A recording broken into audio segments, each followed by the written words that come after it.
Oigan, y pues seguimos con los libros de texto gratuitos que han estado en polémica desde 1960. Su contenido ha sido cuestionado en varias materias, como historia, biología, español, matemáticas y mucho más.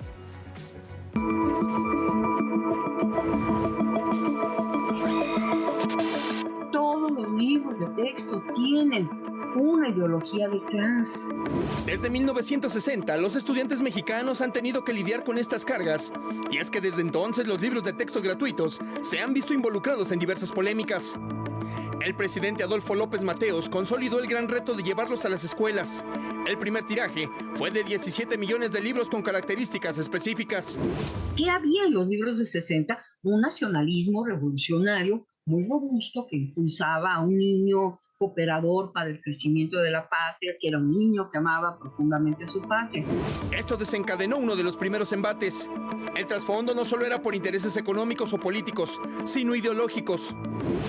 En los años 70, el gran escándalo es por la inclusión de lecciones de educación sexual en el libro de ciencias naturales. Y es tan grande el escándalo que, por ejemplo, nadie se da cuenta de que el libro de ciencias sociales ha abandonado en definitiva cosas que sí venían antes. Por ejemplo, el culto a las figuras heroicas, como ejemplo. 24 años después, en el sexenio de Carlos Salinas de Gortari, los reflectores se enfocaron en las omisiones de figuras históricas, como el Pípila y los niños héroes. Además, se reivindicaba a Porfirio Díaz y se abordaban temas controversiales, sin señalar culpables. Quisieron plantear una nueva lectura del porfiriato, evitando esa satanización de Porfirio Díaz como el malo. Y los acusaron, sectores de izquierda, que hoy son funcionarios del gobierno federal, los acusaron de querer estar preparando un terreno como para que Carlos Salinas aspirara a reelegirse. Fue la inclusión por primera vez del movimiento del 68.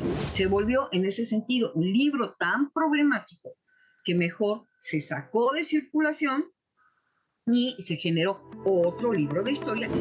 A la llegada de Ernesto Zedillo a la presidencia, se impulsó en los libros una reforma curricular en primaria, lo que implicó nuevos cambios, en particular sobre educación sexual. En el año 2000, con la llegada de la alternancia, Vicente Fox protagonizó uno de los episodios más escandalosos en cuanto a los textos educativos. Se eliminaron los contenidos de educación cívica y ética, y una imagen lo puso bajo los reflectores. Y 3.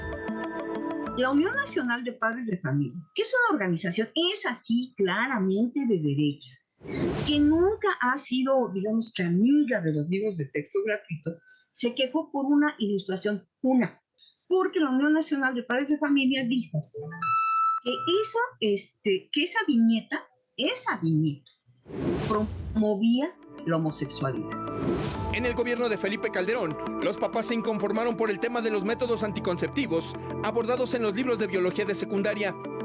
Se suprimieron también la conquista y los 3 siglos de dominación y colonialismo español.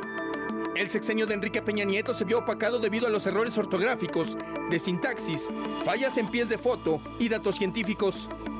El entonces secretario de Educación, Emilio Chaifet, aseguró que los errores se heredaron de la administración anterior, pues los libros ya habían sido enviados a imprimir.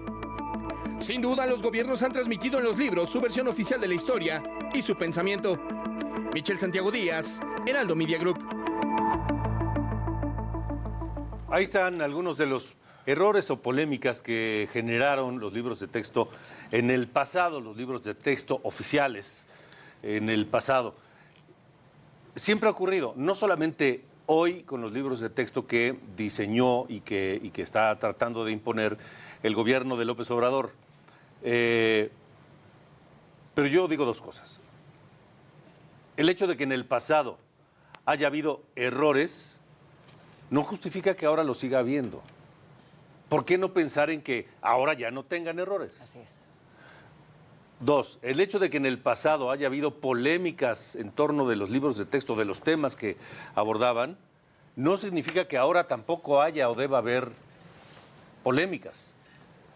Como ya vimos en el pasado, hubo correcciones, hubo rectificaciones a base o después de esas polémicas. Acá no, hoy no. Hoy son estos y punto, y no hay vuelta atrás. En el pasado se cuestionaban algunas figuras de la historia, Díaz, el movimiento del 68, Juárez, pero acá, en los de hoy, se está hablando y se está implantando toda una ideología nueva, cosa que no ocurría en los anteriores. Entonces, hasta como cambiar pues un poquito los hechos, ¿no? Así de, se trató de una detención y no de un secuestro. O sea, como hay cosas que están cambiando en y siempre ha habido, la narrativa. Nos han pintado a un Benito Juárez como un santo. Sí. Los santos no existen. Era un ser humano. Era un ser humano y tenía defectos, Claro. tenía virtudes y demás. Lo mismo Porfirio Díaz, lo mismo. Y lo mismo cualquier personaje de la historia que Don me Venus. digas. Reciente o no. El problema es cuando se sataniza uno y se enaltece a otro y no se les pone en la dimensión humana y por supuesto se reconocen sus logros y sus errores. Ese es el problema. Lo que a mí me gusta mucho de lo que estás diciendo es eso. O sea, no hay que seguir porque en el pasado lo hicimos mal, hay que hacerlo mal, pero la otra es padrísimo que hoy podamos hablarlo, que se genere polémica, que podamos dar puntos de vista, que se involucre la que gente. se pueda decir, que se involucre la gente, que la gente opine, que la gente pida mejores cosas, las personas pidamos mejores cosas para la educación de nuestros niños, que creo que pues ahí está la base, ¿no?, de un país. Sí. Y entonces cuando todos hablamos y decimos lo que queremos, eso cambia por completo lo que está sucediendo en México. O sea, en fin, eso me encanta. Vamos a ver cómo sigue este tema.